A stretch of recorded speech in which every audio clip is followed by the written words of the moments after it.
No. No.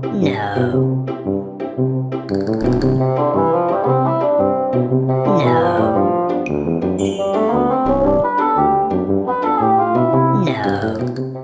Die Technik zu lernen im Tennistraining ist für viele Spieler eine Herausforderung. Aber auch für dich als Trainer kann das zur Herausforderung werden, wenn du nicht die technischen Methoden hast, wie du die Spieler in die Profitechnik optimalerweise bringen kannst. In diesem Video hier aus dem Robinson Club Soma Bay möchte ich euch ein geniales Konzept vorstellen, wie ihr die Profitechnik in 60 Minuten, und ich verspreche euch in 60 Minuten, einem Schüler oder für euch selber als Spieler lernen und beibringen könnt. Das mache ich gleich mit meinem Trainerkollegen Dirk und dann fangen wir hier direkt an nach dem Intro.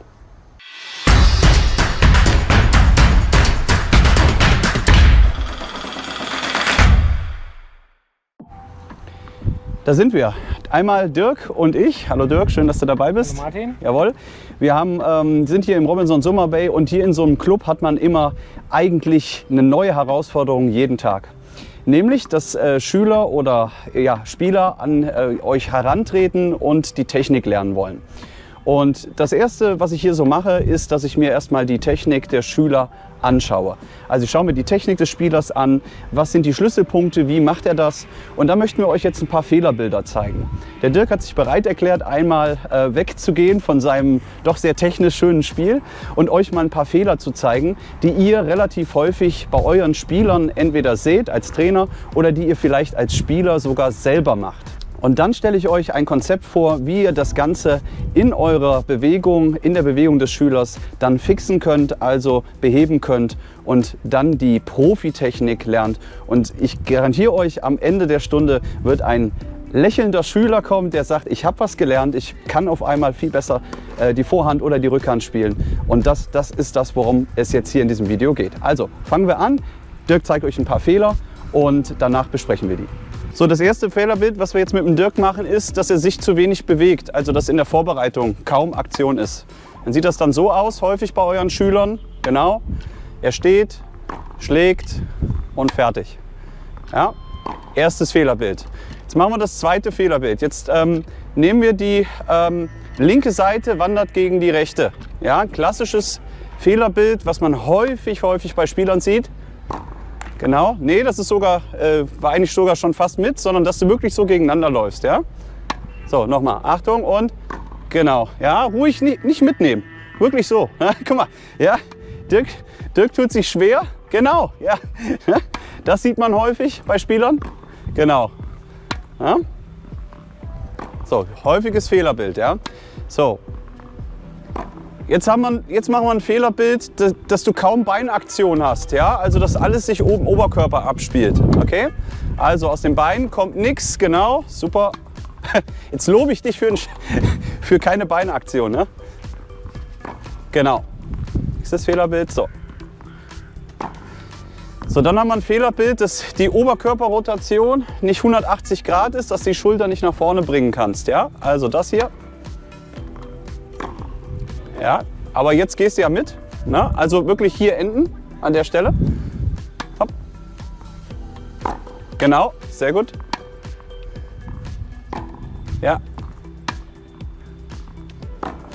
Ja. So, und jetzt klassisches Fehlerbild, du wischst von der Seite weg, bringst keine Rotation in den Ball. Ja. Von oben. Ja. Ja.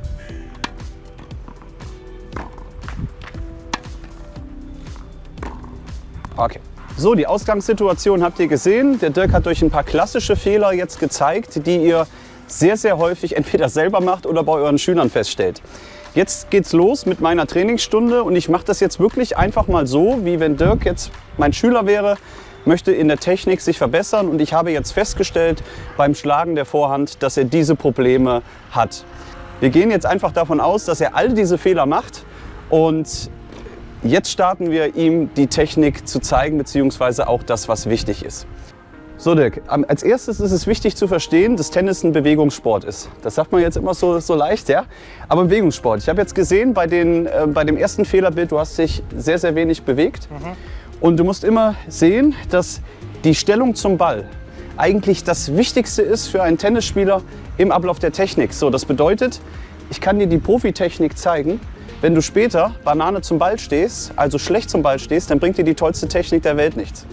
Folglich musst du jetzt an der Einstellung arbeiten, dass wenn der Ballwechsel am Laufen ist, du immer in Bewegung bist. Und wenn du jetzt mal überlegst, wie die Profis spielen, hast du schon mal ein Profi-Match gesehen? Ja, die hüpfen dann immer so ein bisschen. Ja, genau. Die sind immer in Bewegung. Und da sieht man vor allen Dingen eine Sache, dass die eigentlich ganz, ganz selten auf der Ferse arbeiten, sondern wirklich häufig immer auf der Fußspitze. Das heißt, mach das mal. Jetzt stell dich mal auf die Ferse.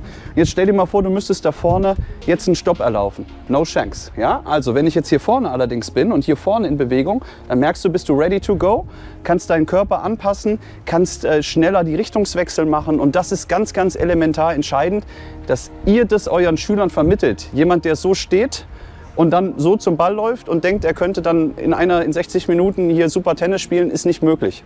Ja, deswegen müssen wir das als erstes in die Köpfe der Spieler bekommen, dass Tennis immer aus der Bewegung startet. Und da machen wir jetzt Folgendes, ganz einfach. Dirk, du stehst vor mir und jetzt machen wir kleine Steps auf der Stelle und jetzt ist der Ballwechsel am Laufen. Und wenn ich sage Stopp, ist der Ballwechsel Stopp, genau, ist der Ballwechsel vorbei und wir haben eine Erholung. Es ist immer Belastung und Erholung. Immer wenn der Ballwechsel losgeht, dann sind wir in Bewegung, haben die Belastung und wenn der Ballwechsel aufhört, sind wir in der Regenerationsphase. Das klingt jetzt so einfach. Und es klingt so banal, sowas mit euren Schülern zu machen, aber es ist so wichtig, weil es so oft vernachlässigt wird. Und die Leute verstehen es nicht, warum sich ihr Spiel nicht verbessert. Wenn ich allerdings nur so stehe, wird sich das Spiel nicht verbessern. Das heißt, das ist Grundvoraussetzung. Das sage ich dann immer vorweg. Ja? Also Grundvoraussetzung, wenn ich sowas sehe, das muss erst mal rein. Was ich dann gerne anwende, ist Fragemethode. Dann frage ich dich, Dirk, jetzt mal, wenn du in Bereitschaft bist und du siehst, der Ball kommt auf die Vorhandseite. Was ist das allererste, was du machst? Ja, mich zum Ball bewegen, da wo der ungefähr hinkommen könnte. Also, Dirk würde sich zum Ball bewegen, wo er ungefähr hinkommen könnte. Dann würde das jetzt so aussehen, bist in Bewegung und da kommt er hin. Würdest du das so machen? Also als erstes ausholen. Also als erstes ausholen, sehr gut, okay. Ich muss vom zeitlichen Ablauf immer zuerst ausholen. Ich muss all das erledigen, was ich schon auf dem Weg zum Ball machen kann, um Ruhe am Ball zu haben. Ja, Tennis ist ein komplexer Sport und die Technik ist komplex und ich muss mit meinem Zeitmanagement es so schaffen, dass all das erledigt ist, dass ich in der Zuschlagphase nur noch mich auch konzentrieren kann auf entsprechend die Zuschlagphase, auf die Ausschwungphase und das, was aus den Beinen passiert. Das heißt, häufig sieht man eben dieses Fehlerbild, stehen, hinlaufen und den Schläger gar nicht zurücknehmen. Ne? Und dann habe ich eine Hektik am Ball, wenn ich dann eben zuschlagen möchte. So, und jetzt kommt dann die zweite Frage. Das ist einmal, ich nehme den Schläger zurück, aber ich muss natürlich auch den Griffwechsel vollführen. In der Regel bin ich ja entspannt in meinem Kontinentalgriff erstmal und je nachdem, ob du jetzt beidhändig oder einhändig spielst, ist meine linke Hand am Schlägerherz oder am Griff. So, und jetzt frage ich dich, Dirk, hat dir schon mal jemand die Griffhaltung beigebracht? Du sagst jetzt nö. Und dann zeige ich dir jetzt, okay, wie du gut den Griff wechseln kannst. So, das machen wir jetzt aus einer etwas anderen Perspektive, damit ihr es besser seht. Der Griffwechsel wird über die linke Hand, die am Schläger ist, vollzogen. Das heißt, hiermit ist man relativ locker mit der rechten. Mit der linken ist man entweder am Schlägerherz. Du spielst jetzt einhändige Rückhand, richtig? Nein, beidhändig. Beidhändig, dann geh wirklich dann dran. Okay, würdest du so warten. Und jetzt müssen wir gucken, ich erkläre jetzt natürlich den Aufbau des Griffes. Das lasse ich jetzt mal weg, aber ich erkläre, wir haben hier 2 große Flächen, 2 kleine Flächen und 4 schräge Flächen. Und ich zeige dir jetzt lässt du den rechten mal ganz locker, mit dem linken drehst du, ja? So, aber so, dass hier eben der Griff, dass hier locker ist. So, guck, jetzt hast du einen Vorhandgriff drin. Jetzt bist du mit rechts wieder locker und drehst wieder zurück. Jetzt möchten wir einen Rückhandgriff reinmachen. Das heißt, du drehst mit links. Links bleibt entspannt, links bleibt dran. Ganz normal, wie du das eben hattest. Jetzt drehst du mit links, nicht mit rechts, mit links, genau. Aber der rechte muss locker sein. Sonst, der rechte muss locker sein, sonst kriegst du den Griff nicht rein. Jetzt bist du wieder mit rechts locker und drehst. Jetzt kommt wieder der Vorhandgriff, du drehst, perfekt. Jetzt kommt wieder der neutrale Griff, jetzt kommt der Rückhandgriff und mit links ist dann die Hand, mit der du den Griff reindrehst. Ja? Und so können die Leute dann entsprechend sehen.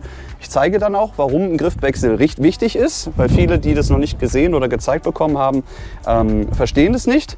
Wir haben hier den Vorhandgriff und ihr seht jetzt hier schön die Schlägerfläche gerade, die nach drüben zeigt. Und dann frage ich dich, jetzt lass mal den Griff nicht gewechselt, nein, lass mal im Vorhandgriff, genau, so. Und jetzt passiert das, wenn du jetzt Rückhand spielen würdest. Wo würde der Ball hingehen, Dirk? In die Höhe. In die Höhe. Also müssen wir hier etwas ändern, ja, und müssen hier wieder sehen, dass die Schlägerfläche wieder gerade kommt. Jetzt gehen wir wieder in den normalen Neutralen und jetzt machst du mal Folgendes. Ich sage dir mal Vorhand oder Rückhand und du drehst entsprechend rein. Vorhand. Genau. Und dann lässt du im Prinzip dann später los, ne? Logischerweise. Genau. Dann Rückhand. Genau. Ja, und wieder zurück und Rückhand. Und wieder zurück und Vorhand. Genau. Okay? Und so könnt ihr dann zumindest schon mal den Griffwechsel erklären und danach kommt tatsächlich auch die Ausholbewegung. Du bist Vereinstrainer und möchtest dein Tennistraining auf ein neues Level heben. Dann habe ich etwas für dich, nämlich den Erfolgskompass für Tennistrainer. Mein eigenes Buch, was in Kürze für euch verfügbar ist oder es zum Zeitpunkt des Videos schon verfügbar ist. Was ich dir in diesem Buch zeige, ist ein großer theoretischer Teil mit ganz, ganz viel Herz, mit ganz, ganz vielen Geschichten zum Lachen und Weinen aus meinem Leben als angehender Tennisprofi, aber auch als langjähriger Vereinstrainer und Trainerausbilder. Im praktischen Teil habt ihr 250 Videos plus weitere Bonusübungen, Variationen jeglicher Spielklassen für euer Vereinstraining sofort als Video verfügbar. Und das bringt dein Vereinstraining auf ein neues Level. Ich verspreche es dir, also hol dir ein Exemplar und dann sehen wir uns im Erfolgskompass für Tennistrainer. So Dirk, jetzt kommen wir zur Ausholbewegung. Wir haben den Griffwechsel vollzogen, wir sind in Bewegung und jetzt ist die Frage, wohin holst du aus? Hol mal aus, wie du normalerweise ausholen würdest. Ganz entspannt, genau. So, und jetzt sehen wir hier zwei Sachen. Ich möchte, dass die Leute sich Bilder vorstellen können. Bilder.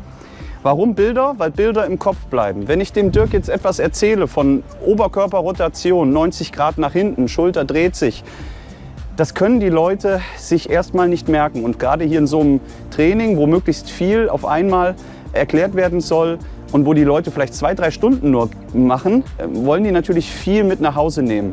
Aber auch für euer Training mit Bildern arbeiten. Und jetzt sage ich dir, um Dirks Ausholbewegung zu verbessern, in einen Profibereich zu bekommen, gebe ich dir jetzt folgende Anweisung. Dirk, du tust so, als ob du die Mauer, die da hinten ist, die seht ihr jetzt noch nicht, die werdet ihr gleich sehen, als ob du die Mauer nach hinten schieben wolltest. Also dort ist eine Mauer und wenn jetzt der Ball kommt, dann schiebe ich mit meiner Schlägerfläche die Mauer nach hinten. Jetzt weiß ich, werden einige von euch meckern, ja, so geht aber auch und so geht aber auch und so geht aber auch. Ja, das ist die orangene Stufe. Wir müssen, wenn wir die Technik erklären, erkläre ich das anhand eines Ampelprinzips. Ampelprinzip ist folgendes: Rot macht keiner der Weltspitze, Grün macht jeder der Weltspitze und Orange bzw. Gelb machen alle individuell. Und das hier ist jetzt ein individueller Punkt. Ein Roger Federer hat etwas gerader gespielt, der hat den Schläger vielleicht so zurückgenommen. Ein Rafael Nadal hat ihn vielleicht so, ja, bisschen noch weiter eingedreht. Ja, das ist orangene Stufe. Das kann eine individuelle Technik des Spielers sein. Aber Grün ist, wenn alle auf Kopfhöhe oder über Kopfhöhe ausholen. Ihr werdet keinen Spieler der Welt, du wirst keinen Spieler der Welt sehen, der so von unten Tennis spielt. Das wäre Rot. Ja? Hier wäre Grün, hier wäre Rot und das hier, ja, das ist individuell Orange. So, ich zeige es aber, damit der Dirk hier rausgeht und weiß, wie man eine Vorhand optimalerweise auch spielen kann.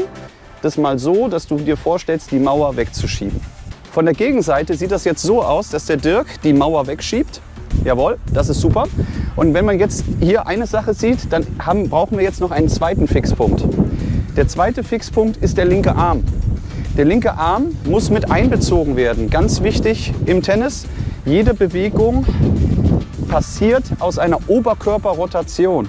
Und wenn ich jetzt, zum Beispiel früher wurde viel die Anweisung gegeben, zeig auf den Ball mit dem linken Arm. Zeig auf den Ball. So, wenn ich jetzt aber, wie der Dirk, nur auf den Ball zeige, dann sehe ich, er hat eigentlich im Oberkörper sich kaum rotiert. Und wenn ich ihm aber jetzt die Anweisung gebe, zeig mit dem Finger auf den Padelcourt, der da hinten ist. Den Padelcourt, den zeige ich euch. Dann nehme ich euch kurz mit. So, da hinten ist der Padelcourt. Jawohl. So, und dann kann der Dirk sich jetzt 2 Fixpunkte setzen. Einmal, er denkt an den Padelcourt, wenn er ausholt, und er denkt an das Wegschieben der Mauer. So, und aus dieser Position hat Dirk jetzt eigentlich die perfekte Vorbereitung, zum Ball zu laufen und dann aus einer sehr guten Ausholbewegung den Ball zu beschleunigen. Ja, und zu dem Thema kommen wir jetzt.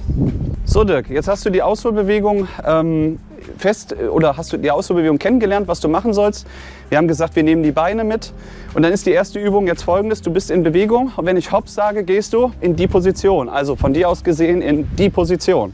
Wir denken an den Padelcourt, wir denken an das Wegschieben der Mauer. 1, 2, 3 und komm. Genau, 1, 2, 3 und komm. Und jetzt können wir ihn schon gleich so ein bisschen, nochmal 1, 2, 3 und komm.